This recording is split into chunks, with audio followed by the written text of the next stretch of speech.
my fellow Jeffs.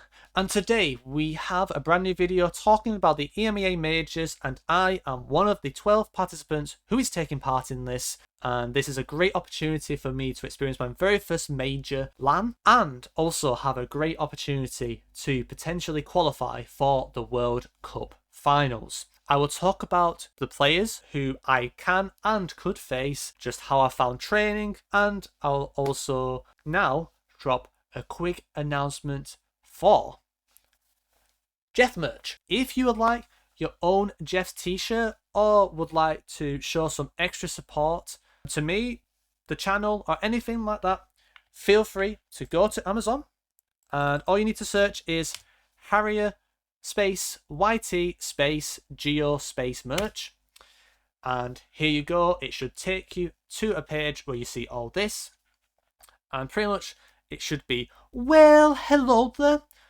get in Jeff, Team Jeff, and Jeff. Those are the main shirts, but you can also get your own different styles, like you've got long sleeve, you've got hoodies, and so on. So if you would like to get your own Jeff t-shirt and so on, search Harrier YT Geo merch, and if you want to make sure it is the right thing, you click on the image and you should see brand Harrier YouTube Geo merch. I qualified via the World League, so quickly to show you how in the world rankings, I did finish 12th by the end of the World League season. However, you might have noticed I have dropped to 14th, and that is because there have already been 2 regionals that have happened, or majors. The APAC was the big one. The APAC is the one where I dropped 2 places, and my good friend Amon is one of the culprits, but I can't be more than happy that it's him, because he absolutely deserved to qualify. He played amazing on the day, and it'd be great seeing him in person once again later this year, whether I qualify or not. I'm very happy that one of my close friends has made it to the finals already. And also Lero made it, which dropped me to 14th. And you can see here, same thing applies for Americas, but Mu, MK and Radu were ahead of me anyway, so it did not have an impact on the rankings. And I qualified for the EMEA majors because I still finished in the top 12 best Europe players. And despite finishing on a negative note, like 2 wins in 7 is very poor from me, I still had a great season, especially midway through. That ensured my EMEA qualification. In terms of qualifying, I need to get 15 points. That is a minimum requirement, because 5 points I don't think will be enough, since Captain would be level, but I think his head-to-head would keep him ahead in the league. If you saw the fixtures, it's going to be very difficult, because I would say my route to the semi-finals will be against very experienced LAN players, one of which is Lenley, very evenly matched. I would say I think a lot of our strengths are similar, and also it can just go either way. I think we both finished very close to each other in the standings. I think we both dropped off at the end, and we felt like we could have done better at the end of the season.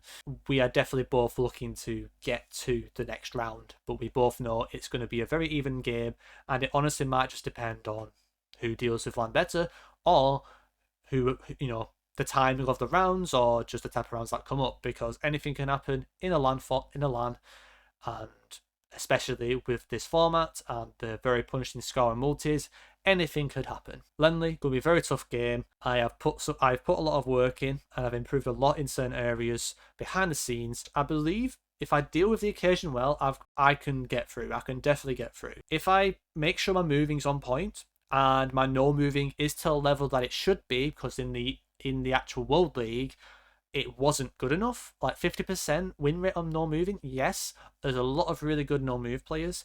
For me, that's unacceptable, and I should be doing better than that. Hopefully I show some really strong no move games as well, and with the moving, hopefully that combination will be enough to get to the quarterfinal. But it can go either way. It's really a 50-50. Let's say I make it through to the next round, to the quarters, and face Konzis, world champion of the very first World Cup. He finished much higher than me in the league by a big margin, and we're quite similar playstyle players, but he's just better.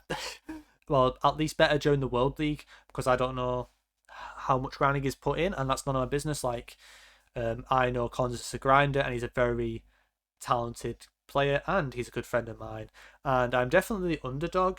I don't want to belittle my chances too much because I've got the quality, and my moving should never be underestimated.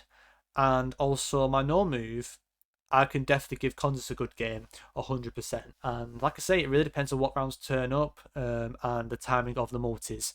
Anything can happen. Yes, I am the underdog in that, but I believe I'm good enough to have a good chance if I play at my best. And yeah, hopefully I make it through to semi-finals, which I believe I can do. And then I would either play Debray, Captain, or Pan. Very, very talented players, but I feel like if I beat Consus, my confidence should be through the roof, and I would believe I could take anyone on. But then again, anybody here can beat anybody, so anything's possible. But if I get to semi-finals, ideally I want to win that semi-final, so I guarantee qualification with the 25 points. But let's say it doesn't happen and I get to the bronze medal game, I've still got a chance if I win that bronze medal game. If you're wondering how my training's been going, it's been going okay. I would say it's been quite rough. Like, I've definitely improved in certain areas, but I feel like I've gone through a spell towards the end of the World League where I started dropping off a bit in form, and I've been struggling to regain that form and that very high level I was playing midway through the World League. I've been starting to see glimpses in the last week or so of it coming back, but I can still see there's a bit more work needs to be done in terms of just playing more games, de-rusting certain big countries, and just the general decision making needs to be better. And I've been putting a lot of work in. I don't want to specify specifically what I've been doing. Those who watch my stream on Friday might have noticed a few things that I got better at, but I think that was already publicly known. I probably just further strengthened at those things. So anything that I've done that is new, I would not have done publicly. So, I've just got to focus on my own training. And also, I want to give a massive thank you to everyone who's helped me out with the grinding so far, with the preparations, the dual practice, the advice, the feedback. You guys know who you are. I'm very thankful. Getting close to feeling ready. I just need, I think, a couple more positive days and some more consistent performances in practice, and then we should be good to go. So most of the hard work is done now. It's just getting into that game routine, playing the rounds, and being prepared for the day, the moment, as best as I can do beforehand. And yeah, like I say, shout out my dad for helping me out with all this. Like I say, it's only if you want to. It's extra support. Honestly, just watching the stream, watching this video, hopping onto my my stream, or watching my games during the event is already enough support.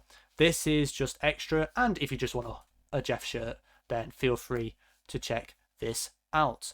But yeah, thank you everybody for being here. I have been yapping for way too long, Chris Kamara, and I'll catch you in the coming days or on the next stream, Jeff. Yeah, of course.